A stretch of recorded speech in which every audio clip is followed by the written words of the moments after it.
الموضوع د اليوم هو الصدمة د الوفاة ديال سلمى اللي خلات كلشي كيهضر على ظاهرة التنمر والنتائج ديالو، وفي نفس الوقت صدمت بزاف د الناس اللي كانوا كيقولوا انها دايره داكشي على قبل الشهرة. الانسانه من بعد 6 شهور ديال التكميم اللي دارت في تركيا غادي تموت، حالتها كانت فعلا معقده وغريبه، وهاد الشهور كاملين عائلتها كانوا كيلوموا نوفل اللي وصلها لهاد الحاله. وداكشي علاش غنشوفوا شنو هي الحقيقه، شنو وقع، واش فعلا نوفل قولبها وهو السبب في هادشي كامل اللي وقع ليها، او لا الخير اللي كان باغي يديرو غيرجع عليه بالخايب وفعلا ممكن يخرج ليه على خدمته. وقبل ما ندخل لهاد القصة المؤثرة بغيتكم كاملين عافاكم تدعيو مع سلمى وتطلبوا الصبر لعائلتها، لان الام ديالها فعلا غادي تحماق، وداك الوليد مسكين اللي باقي ما فرحش حتى بالام ديالو وتيتم على 3 سنين.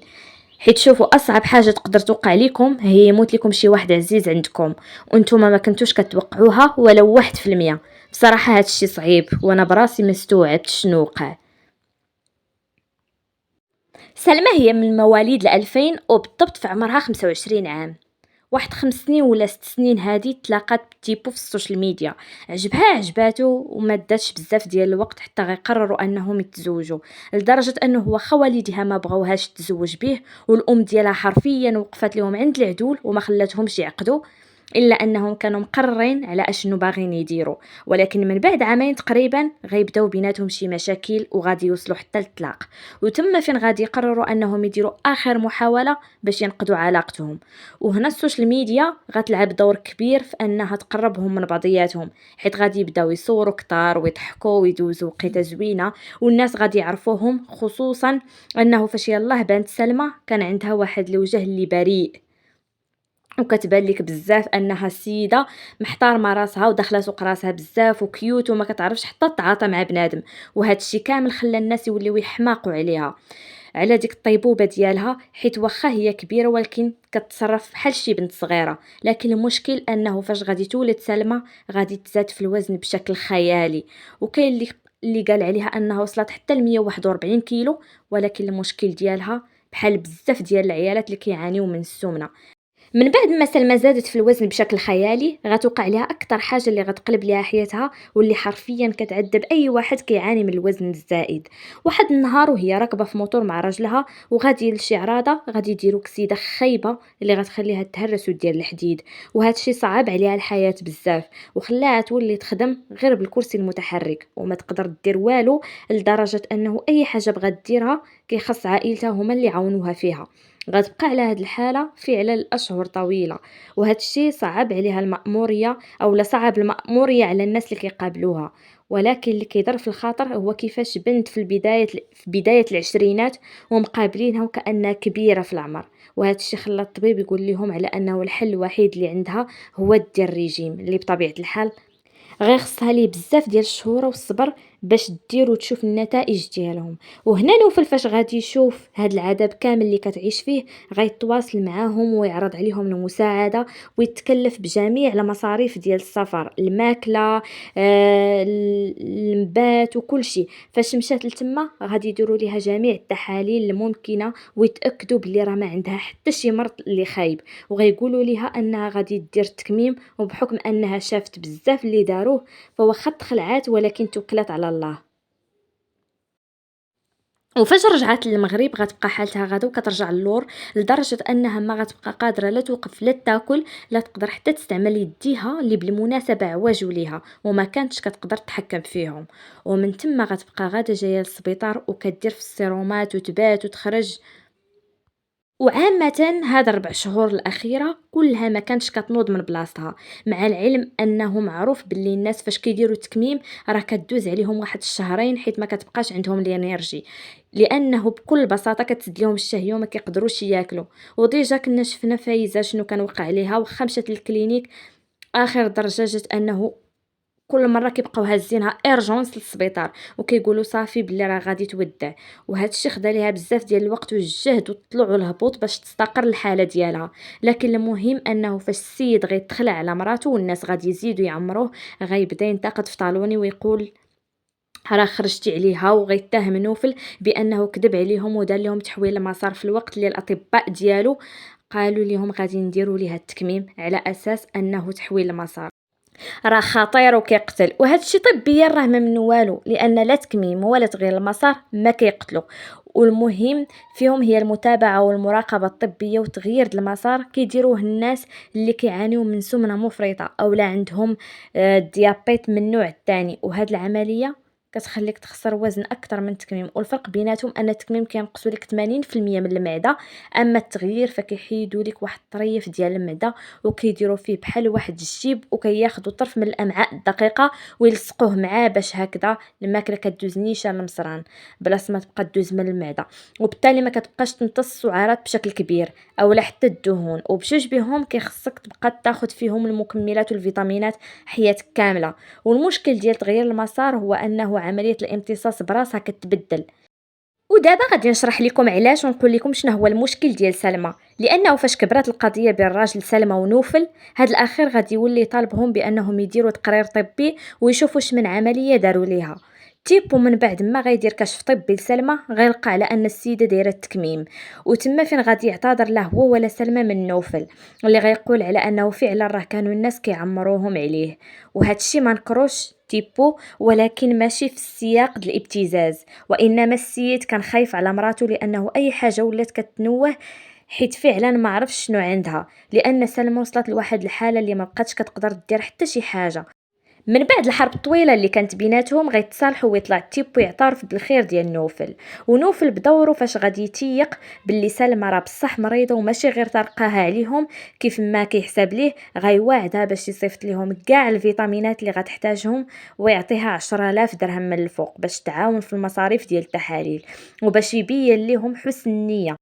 غير سلمى بانها فاش تولي مزيان غادي يجيبها لعندو مره اخرى ويدير لها عمليه ديال الشفط اللي كدار ب7 ديال المليون، ويوقف معها طبيا في اي حاجه بغاتها. وهذا الشيء راه كان كيقولوا لهم في اللايف وهما كيسمعوه وكيشكروه.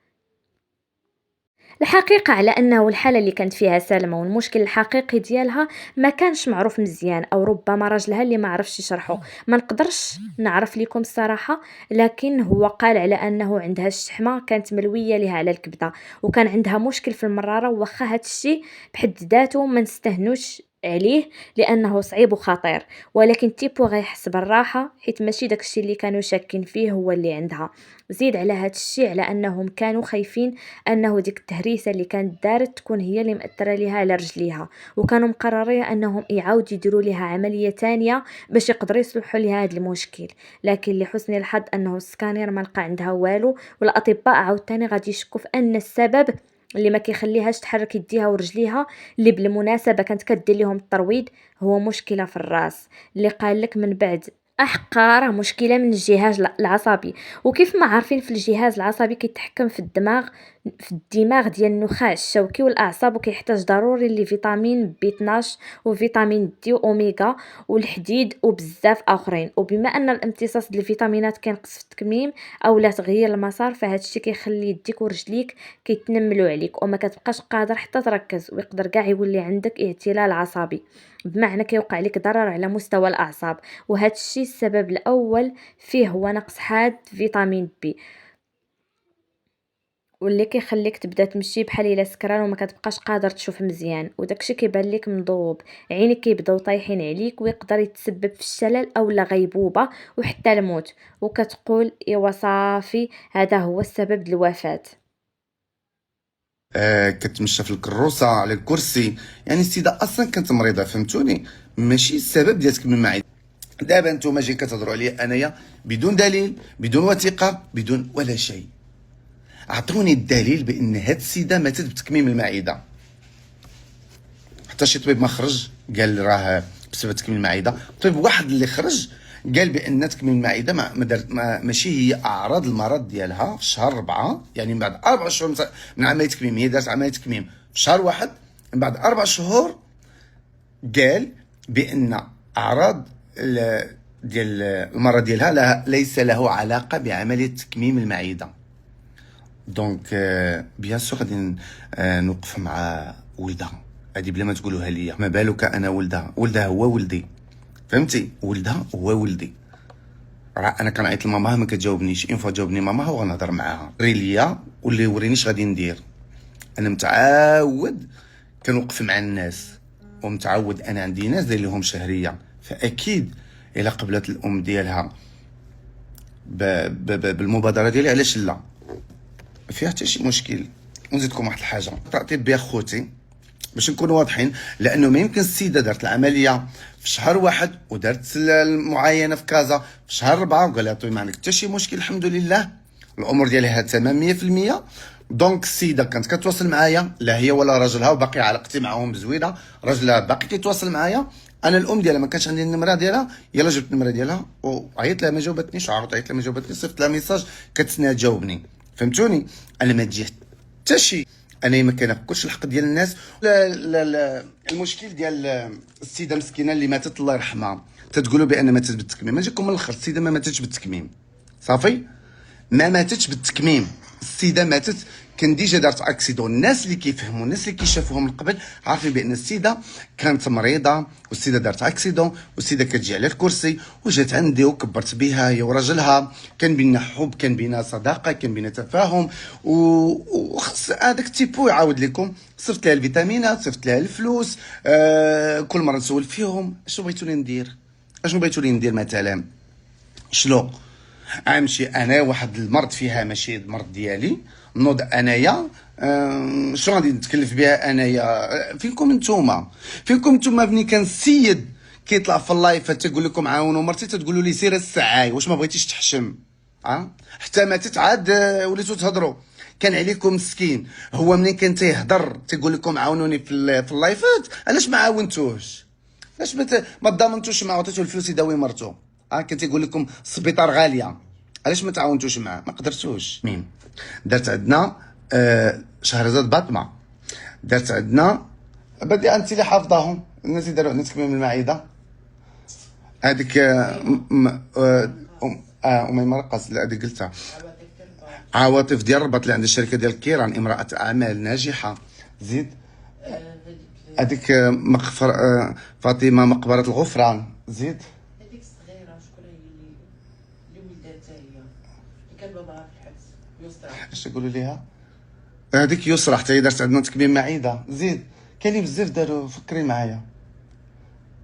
وصال وصال اللي كتبيع قويلبات اللي من طنطان، وهذيك دخلوا شوفوا ديروا وصال كوسميتيك ودخلوا تشوفوا كيفاش ولات لاطاي عندها ما شاء الله. تحيه لك من هذا المنبر اختي وصال. زيد شكون بزاف، شوفوا غير هادو وتشوفوا لاطاي كي ولات. لاطاي تكميم المعده اش دارت وصال؟ وصال دارت النيف ودارت تكميم ودارت السنان. وصال نمبر 1. خاوله كوين صوبت عندنا السا مسكينه حتى هي غزاله ديك السيده والله. زيد شروقات خو شروقات هو هذاك. شابط ديال فاس، شوفوا الف واسع ملي نشوفوا شابط كيضحك هذوك صايبهم عندي. خويا شابط عمي شابط اسمح لي، ولكن اسمح لي استنصبتهم عندي والله انا ماشي شغلي كتشوفني في الحرام. صوب عندي سنان جواز زوينين ودار عندي قص الجفون. مراتو مسكينه ما دارت والو، دارت غير تكميم المعده وصوبات الجسم والسنان. هذاك مصطفى الخصم دار عندي الشعر مسكين. لا لا هذوك ما جبدوش. واحد الوزير حتى هي ولكن هادو راه بانوا راه مثلا ديك الوزيره نزهب وشارب قالتها كريمه والصاد. انا ما نهضرش على داك الكبير، هذاك ما نهضرش عليه. ويلي هذاك قال لي ممنوع تهضر عليا لانه هذاك ما بغاش يبان، ولكن هادو اللي قلت راه بانوا، راه قالوها. ويلي ساميه وعاتق، ساميه وعاتق، عاتق صوب السنان وساميه صوب التكميم. شوفوا سيروا شوفوا ساميه كي ولات ما شاء الله، ديما كتصيفط لي الفيديوهات وحق الله. صوب عندي الشعر ورفكه حتى هو صوب عندي سنان. جوهانه ديال السعوديه، هذاك المشروع السعودي حتى هي صوبت عندي سنان. سيكا هذوك اللي عندهم مطاعم ديال ميتموت داك اللحم المبخر حتى هو صوب عندي. ستيكا الشيف اياد اللي عنده حتى هو داك اللحم مبخر. الشيف هيثم حتى هو صوب عندي. وشكون تاني كاين بزاف جدا ما نقدرش نجبدهم لانه ما عنديش الحق، هذوك خاصو الفلوس سهل عليها. رشيد وليد صوب عندي، الله يحفظه لينا، احسن فنان عندنا في المغرب هو هذاك. للمزيد تابعوا فيديوهات مجلة لالا العروسة الحصرية.